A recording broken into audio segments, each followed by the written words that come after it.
Hello and welcome back.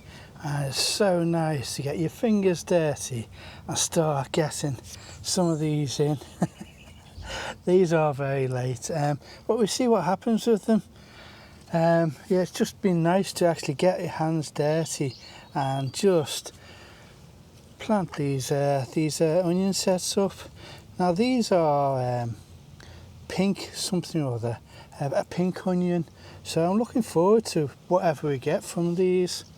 And yeah, I do actually have markers, so I know where to plant them all out. Right, let's get on to these potatoes. Right, onto the potatoes, what I'm going to be sowing. So we've got plenty of these pink fair apples. Now, it's a month since I actually harvested them, so they've had one lot of shoots. And when I came to look at them yesterday, they had another lot of shoots. Now they do have quite a few more chits on them. So what I'm going to do, now last year I did them probably a lot smaller, probably about that size, 4 to a 15 litre tub. And that worked out really well. I got loads. What happened though, is I noticed that they were topping off, they were on the surface as well. They still wanted to grow higher and more in there.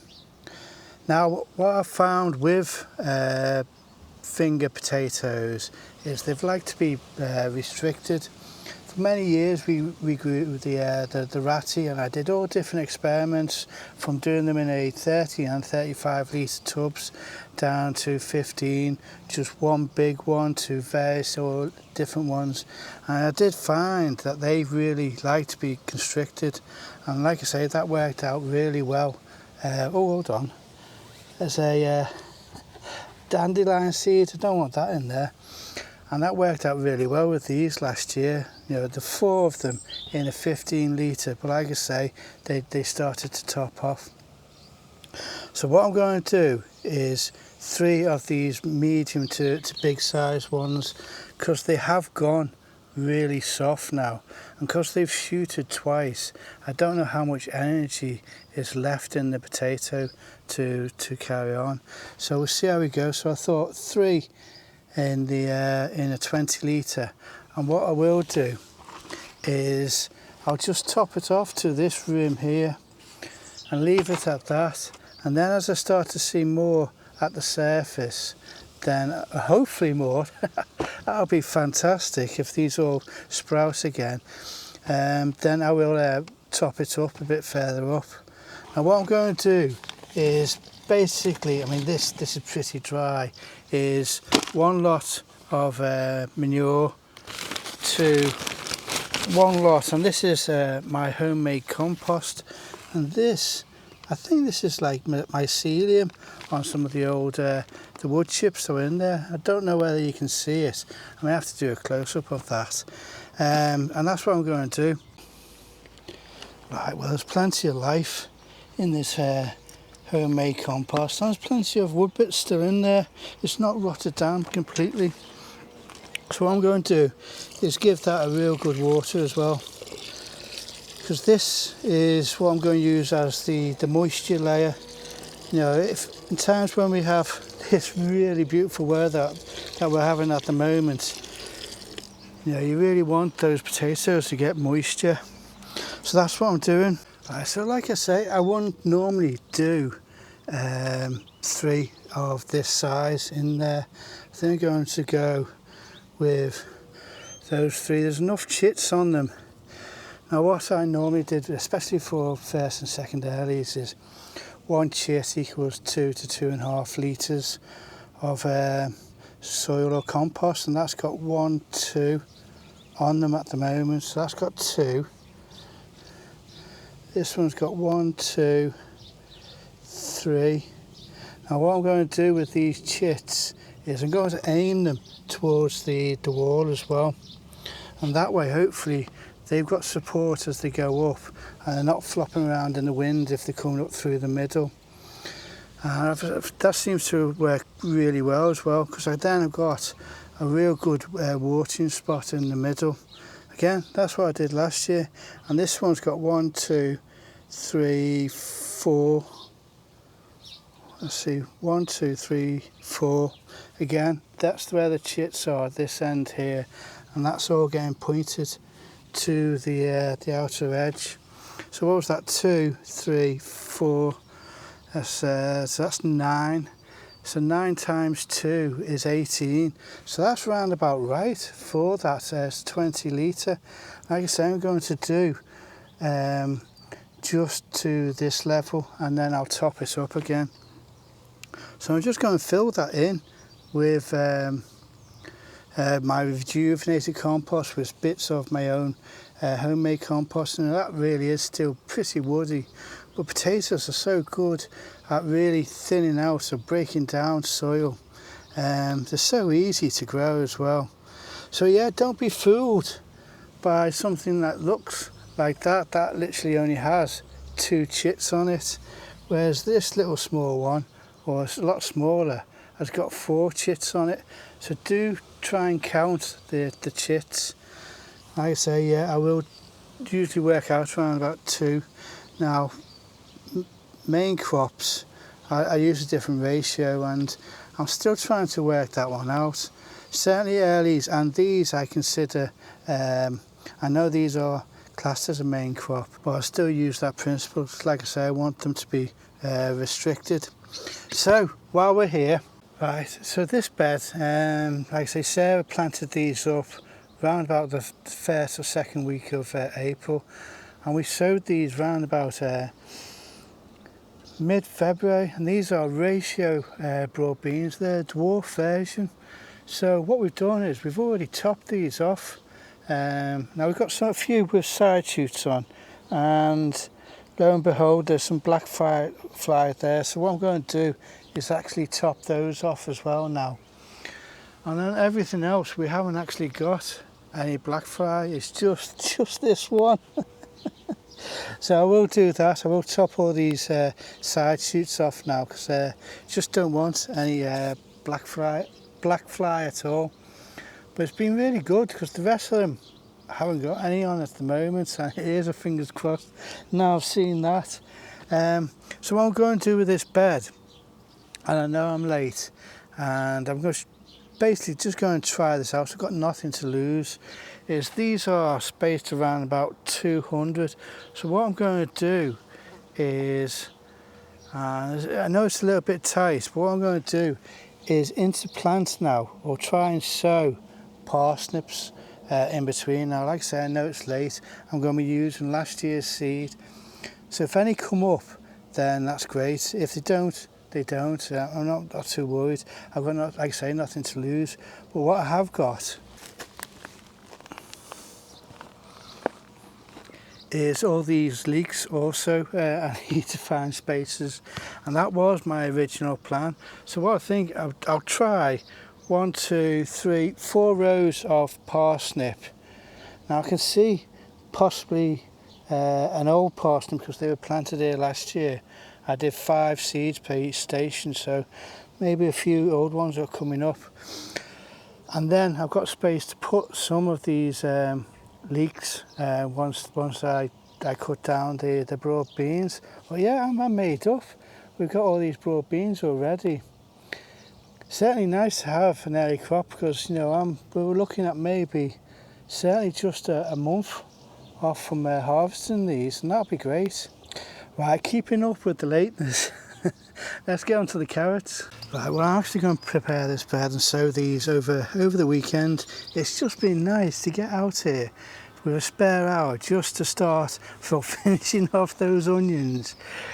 Planning out what I'm going to do with that bed with the parsnips and possibly the leeks as well. I mean, that'd be great if both of them came off. And then planning out this carrot bed. I mean, you don't want to see me sowing all the carrot seeds, but I've got 5 different varieties that I want to sow in here. Now, had I been a lot earlier, had I sown these in April, I would have left half the bed. I would have sown radish in there as well, so that I could get a whole load of quick harvest of radish, and that way I could actually pickle some radishes. Well, I can't really ferment because that's using salt at the moment. So yeah, we've got giant red carrot, organic Manchester table, 2 Sean carrot, this yellow carrot, and then kudo. So the Manchester and the giant red, they grew really big last year, and I'm going to do 2 rows of those as a winter carrot. You know, this is the ideal time now to be doing that. Well, I think so, yeah. June sort of time, so I'm a little bit early on the winter carrots. And the Touchon, that survived really well during the winter. It just got a lot heavily munched, but I'm still going to do 2 rows of that. 1 row of the yellow carrot and maybe 2 rows of the kudo. Is that how you pronounce it, kudo? Let me know if I pronounced that wrong. And that's supposed to be a real fast growing, quite a straight carrot, so looking forward to that. Both the yellow carrot and the kudo are new ones, so it's nice to try out new carrots, and then the old faithfuls, and I just slowly keep on building up what I'm always going to be growing. Like I say, the giant red and the Manchester table were really good carrots last year. So yeah, what I'm going to do is do the drills, and then last year I heavily watered the bed first, then I watered the drills, and then I just covered them over with this really fine, this is my top layer for seed compost, and that's what I did. It's really nicely fine, and that worked out really well. In previous years I've had hit and miss, so just got to go back to what worked, and maybe it will work this year, maybe it won't, we just have to see. But do tune in next week, and hopefully we've got some shoots coming up. What a stunning display these chives making. Now these chives were actually all from the patio, and we've still got a few more up there. I've just got to lift the patio to dig them out. So they really do make a real good display come the springtime, and they are so easy to grow. I mean, all you've got to do is save the seed, and they will self-seed everywhere. I mean, we had the whole load of them down here where I spilt the seed last year when I was saving the seed. So we'll do a lot more of these. I want these around the garden even more, because they are just so beneficial at this time. This pop of colour is just quite stunning. Right, so why am I here? This next clip is how I cheated on these are summer squashes. We're not doing courgettes, we're doing summer squashes this year, and this has also worked well on the butternut squash. They're a little bit smaller, but because I was so late I just needed to try and catch up, because you can never have enough courgettes or squashes, can you? And yeah, it worked. 6 seeds I did, and 5 of them it worked on, so yeah, it was a pretty good success rate. And now I've got too many plants. So here's the cheat. So I had a lovely surprise this morning, and it's in here. Let me show you. So what I did is, I'm late, aren't I? I'm late on everything, and that's not the end of the world. I chitted my summer squashes. I'm not doing courgettes this year. I'm doing summer squashes. What I do is, see if I can get them out. Let me just go with this one first. I mean, look at that one. That one's ready to go. I did these 5 days ago. I've got a nice root system on there already. So what I do is I clip off the very tip of the seed, just so it can easily open out. And yeah, look, they're looking all right, but that one is definitely the keeper. I've done 3 just in case, and it's just going to be simply enough to take that out, put that in there. Same as it normally is, you know, 2 centimeters or just under an inch, and I'm just going to top that up. See if we've got some soil, and it's just going to be as easy as that. In 5 days I've got the start of summer squash, so I'm really happy with that. I am using the Super 7 at the moment for Leeks, because again I'm late on those. And this is also the other summer squashes that I've got. I'll put the packets out because there's some very long-winded names on there. Let's see how this one's doing. Yeah, look, that one's doing all right. And look, I'm glad I did 3, because I've got one real good one and a second one there, and this one hasn't yet taken off, so that can go back on the heat map, but I will put on those as well. And I do label them. I know it doesn't really stick on there. I really do soak the wet paper towel and then hold it up, make sure that it's not dripping wet. You know, if it's still dripping, then there's too much water in there, and you do have to monitor it just to make sure it doesn't go dry. That's why I've double layered that one up, because I've had it in the past where I've lost them because they've gone dry. But yeah, look at that. I'm really pleased with that. I've got to check now the let's see if we can get this one out. Yeah, there's not much roots on that one yet. I'll just put that one down there and see how that goes. I've got to check my button-up squashes and that as well. See how we're doing on those as well. Really pleasing, because like I say, I am late, and I'm not going to get stressed about it, because I've got some stuff in here. You know, how's that for jalapeno? I bought that. But I've had those going. I came out of hospital around about the 3rd. I think it was the 5th or the 6th. We went and picked up those, and I got the first lot of cucumbers as well from there. So yeah, I'm cheating, but that's what I always do with the jalapenos and the cucumbers, because for me, there's no point in spending the expense of the heat mats and trying to mollycoddle a chili when, look at the state of that. I bought 6 for £12, so I think something like that. I'm taking off the flowers and I've potted these on, whether that's before this part of the video or after, we'll see how that goes. And talking about potting on, now hopefully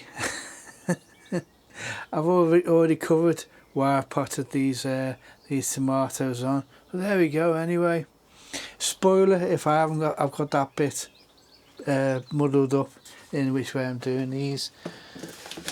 But yeah, that's really pleasing. 5 days and I've got a squash plant on the go, and hopefully 1 or 2 reserves as well. We'll see how those go. And I will really soak this with water and top that up. But yeah, really pleased with that. Now these tomatoes, they're looking really good now.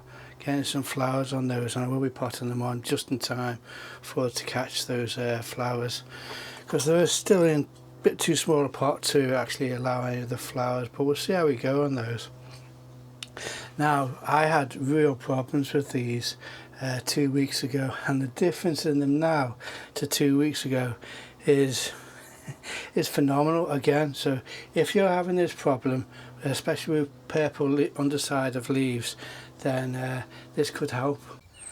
So I've got a bit of a problem with my tomatoes. I'm probably catching on the camera that they are quite lime green and not full green, and what I have got is purple underneath the leaves. I mean, if I compare, this is a lotus, if I compare the lotus to my extra spares, you know, look, they are not growing as well as these are. Hold on, that's the lotus. So yeah, they're in a bit anemic at the moment. So I've looked it up, you know, when you've got purple leaves, it's either cold. Well, we've had glorious sunshine, haven't we, for the last couple of weeks. Not enough feed, or they need more nutrients, or fungi infection there's no evidence of that. So what I did do was actually give them an extra diluted feed. I don't usually do that, and quite a lot of the purple leaves have started to go, and they are actually bouncing back. So I've got an issue with this compost, and it's the first time I've had an issue with this actual compost. There's not enough nutrients in it. Last year it worked fantastic. This year it just hasn't. Now I'm not going to name the compost because you can literally buy a good bag or a bad bag. It's a lucky dip at times. So what I am going to do is, for the first time, normally I just pot these straight into the big pots, is I'm going to pot them on into these pots. Not that one, that's quite small, but these big ones I'm going to pot on in there. Now what I'm planning to do is hopefully knock off quite a lot of this this compost and try and fill it up with some better compost. You just never know with compost, do you? But yeah, these have been suffering a little bit. When did I plant them up? I planted these up just a couple of days before I went into hospital, so I would have expected these to be a lot bigger. I mean, like I say, these are the spares. I mean, they're not in the best condition. But what I am going to do is obviously water these, but also plant these up into these smaller pots, just to have the additional spares. Oh, this is actually quite a good one. Let me just, what I'll do is I'll do a little bit of a close-up here. This is the actual roots. It's starting to get the root nodes on here, so I will do a close-up of that. Right, let's get rid of this compost. They are the root nodes, so that's definitely ready to root. Right, well, let's have a look how good these roots are on this. I mean, I did have a look at some of them last night.